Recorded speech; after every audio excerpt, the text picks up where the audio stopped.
आज हमें कोई भी इंफॉर्मेशन चाहिए होती है तो हमें बुक से मिल जाती है, पर क्या कभी आप लोगों ने सोचा है कि आज से हजारों साल पहले जब बुक्स नहीं हुआ करती थी तब लोगों को इन्फॉर्मेशन कहाँ से मिलती थी और ईयर 1448 में ऐसा क्या हुआ जिसने बुक के इतिहास को पूरी तरह से बदल कर रख दिया। इन सभी सवालों के जवाब तो हम जानेंगे ही, लेकिन सबसे पहले चलते हैं उस समय में जब बुक नाम का शब्द एग्जिस्ट ही नहीं करता था। ये समय था 3500 BC का, जब लोग लिखने के लिए क्ले टैबलेट्स का यूज करते थे। सबसे पहले लोग गीली मिट्टी को टैबलेट का शेप देते थे, फिर इस पर लिखने के लिए स्टाइलस नाम की एक चीज का इस्तेमाल किया जाता था, जिसके बाद इसे धूप में सुखाया जाता था ताकि ये मजबूत हो जाए और इन पर लिखी चीजों को आसानी से पढ़ा जा सके। पर इन क्ले टैबलेट्स के साथ समस्या ये भी थी कि ये आसानी से कहीं पर भी लेकर नहीं जाए जा सकते थे और इन्हें बनाने के लिए समय भी बहुत ज्यादा लगता था।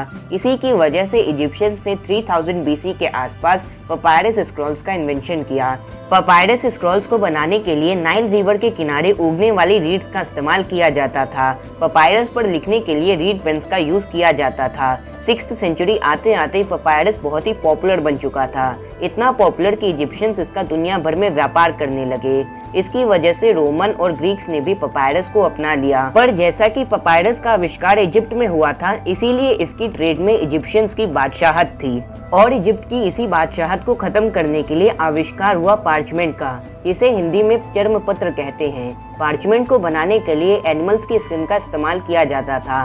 पार्चमेंट्स की कुछ खूबियां भी थी, जैसे कि ये ज्यादा टिकाऊ था, इसके दोनों तरफ लिखा जा सकता था और इसकी ट्रेड को अकेले इजिप्ट कंट्रोल नहीं करता था। इसके कई सालों बाद रोमन्स ने कई सारे पार्चमेंट्स को एक साथ लकड़ी के कवर में डालकर बांध दिया और इस तरह आविष्कार हुआ कोडेक्स का। ये इतिहास की पहली ऐसी चीज थी जो बुक्स की तरह दिखती थी। कोडेक्स के भी कई सारे एडवांटेजेस थे, जैसे कि अब उतनी ही जगह में पहले से ज्यादा इंफॉर्मेशन स्टोर की जा सकती थी।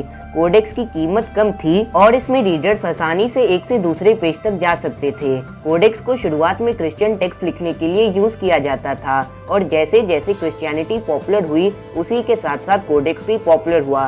ये इतना पॉपुलर हो गया कि इसने स्क्रॉल्स को पूरी तरह से रिप्लेस कर दिया। जिसके बाद अगला बड़ा इन्वेंशन हुआ 105 AD चाइना में, जब एक चाइनीज इन्वेंटर चाय लुंग ने पेपर का आविष्कार किया। चाइनीज लोगों ने पेपर बनाने के तरीके को 800 सालों तक सीक्रेट रखा, पर जब एक बुद्धिस्ट मॉन्क पेपर को जापान ले गए तब जापानीज लोगों ने भी पेपर बनाने की टेक्निक को सीख लिया। इसके बाद ये टेक्निक अरब और यूरोप से होते होते पूरी दुनिया में फेमस हो गई। इसके बाद आया 202 AD, जब पहली बार ब्लॉक प्रिंटिंग का यूज चाइना में हुआ था। इसमें लकड़ी के एक टुकड़े पर कई लेटर्स को उल्टा कार्व कर दिया जाता था, जिसके बाद लकड़ी के टुकड़े पर इंक लगाई जाती थी और जब इंक लगी इस लकड़ी को पेपर पर रखकर दबाया जाता था तब ये लेटर्स पेपर पर प्रिंट हो जाते थे। ये जो बुक आप अपनी स्क्रीन पर देख रहे हैं, इसे ब्लॉक प्रिंटिंग की मदद से ही बनाया गया है। जहां एक तरफ चाइना ने ब्लॉक प्रिंटिंग और पेपर का इन्वेंशन किया था, तो वहीं दूसरी तरफ 14th सेंचुरी आते आते यूरोप ने भी पेपर को मैन्युफैक्चर करना शुरू कर दिया था। जिसके बाद आया साल 1448। इस साल में एक इन्वेंशन हुआ था जिसने बुक के इतिहास को पूरी तरह से बदल कर रख दिया और ये इन्वेंशन था जोहानेस ग्यूटेनबर्ग का प्रिंटिंग प्रेस। अब ग्यूटेनबर्ग के इस इन्वेंशन का यूरोप पर क्या असर पड़ा, आखिर कौन थे ग्यूटेनबर्ग और उनका ये आविष्कार लोगों के लिए वरदान था या श्राप, इन सभी सवालों के जवाब हम जानेंगे अगली वीडियो में। वीडियो पसंद आई हो तो वीडियो को लाइक कर दीजिएगा और चैनल पर नए हैं तो चैनल को सब्सक्राइब कर दीजिएगा।